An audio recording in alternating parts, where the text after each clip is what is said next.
क्या इंडिया फिर से किसी बड़ी साजिश के टारगेट पर है? क्या हाफिज सईद, जिसने मुंबई में 26/11 जैसे हमले करवाए थे, क्या हाफिज सईद का नेटवर्क का अब नॉर्थ ईस्ट इंडिया की तरफ बढ़ रहा है? और क्या बांग्लादेश की नई गवर्नमेंट इस प्लानिंग में शामिल है? 25 अक्टूबर 2025 ढाका एयरपोर्ट पर उतरता है इम्तियाज एलाही जहीर। नाम भले ही अनजान लगे, लेकिन ये वही चेहरा है जो लश्कर तैयबा के फाउंडर हाफिज सईद का 24 साल पुराना साथी रहा है। उसे रिसीव करने आया था अब्दुल रहीम बिन अब्दुल रज्जाक, एक local Islamic research centre AI अल जमिया अस सलीफा का मेंबर। क्या ये सिर्फ एक रिलीजियस टूर है या इंडिया के नॉर्थ ईस्ट में कुछ टेरिबल शुरू होने वाला है? हाफिज सईद, ये नाम सुनते ही इंडिया का हर इंसान 26/11 की रात को याद कर लेता है।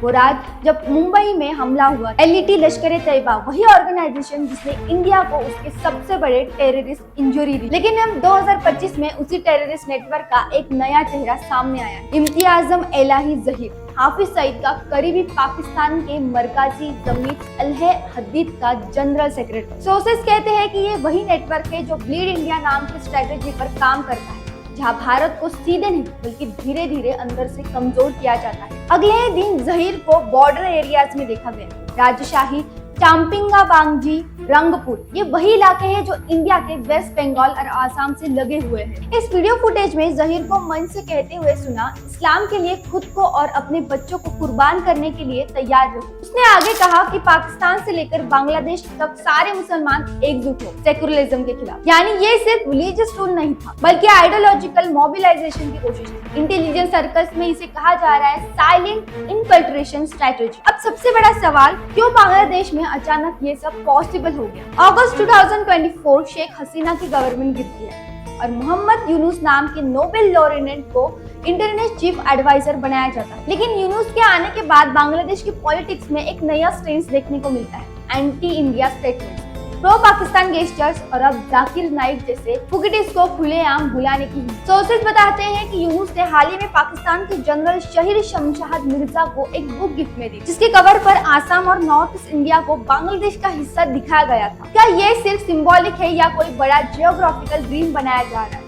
ग्रेटर बांग्लादेश नाम से जहीर की कांटेक्ट बहुत है। 24 साल से वो हाफिज सईद का साथी था। मक्की अमीर हंजा जैसे LET के बड़े टेररिस्ट के साथ बैठता रहा है और अब जाकिर नाइक के साथ भी उसका लिंक सामने आया। अक्टूबर 2024 में जाकिर नाइक और जहीर की मुलाकात पाकिस्तान में हुई। एनालिस्ट कहते हैं कि ये साउथ एशिया में रेडिकल अलायंस 2.0 की शुरुआत हो सकती है। बांग्लादेश में सल्फाई कॉन्फ्रेंस, पाकिस्तान में जिहादी फंडिंग नेटवर्क्स और मलेशिया में डिजिटल प्रोपेगेंडा, तीनों एक साथ जुड़े हुए हैं। इंटेलिजेंस रिपोर्ट्स बताती है कि जहीर की मूवमेंट्स और उसके साथियों के बांग्लादेश बॉर्डर विलेजेस में लोकल रिक्वायरमेंट नेटवर्क्स बन रहे हैं। वही कुछ NGOs और मद्रास चेन्स अब रिलीजियस एजुकेशन के नाम फंड ट्रांसफर हब्स में बदल रहे हैं। वेस्ट बंगाल और नॉर्थ ईस्ट इंडिया, इन इलाकों में हजारों किलोमीटर लंबी प्रोनस बॉर्डर है। River routes, forest patches, refugee corridor, सब कुछ इनफिल्ट्रेशन के लिए परफेक्ट है। सोर्सेस के मुताबिक जहीर की इटिनरी में राजशाही, चपेंगा बांगंजी, रंगपुर, लामोनीराहत,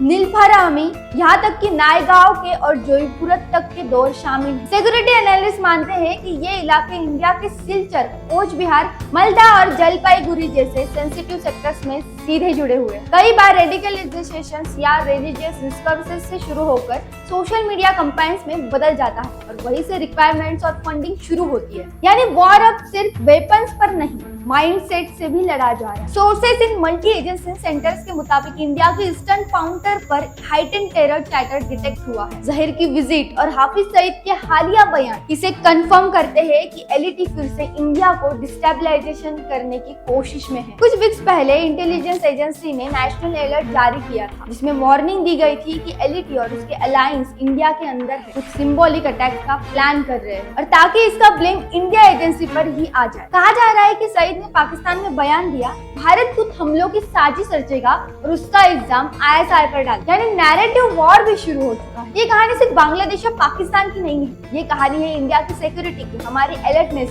हाफिज सईद का नेटवर्क भले ही बॉर्डर से बाहर हो, लेकिन उसका मकसद हमेशा हमारे अंदर तक पहुंचता जा रहा है। आपको इसके बारे में क्या लगता है? कमेंट में जरूर बताएं। ऐसे वीडियोस के लिए हमारे चैनल को सब्सक्राइब करें।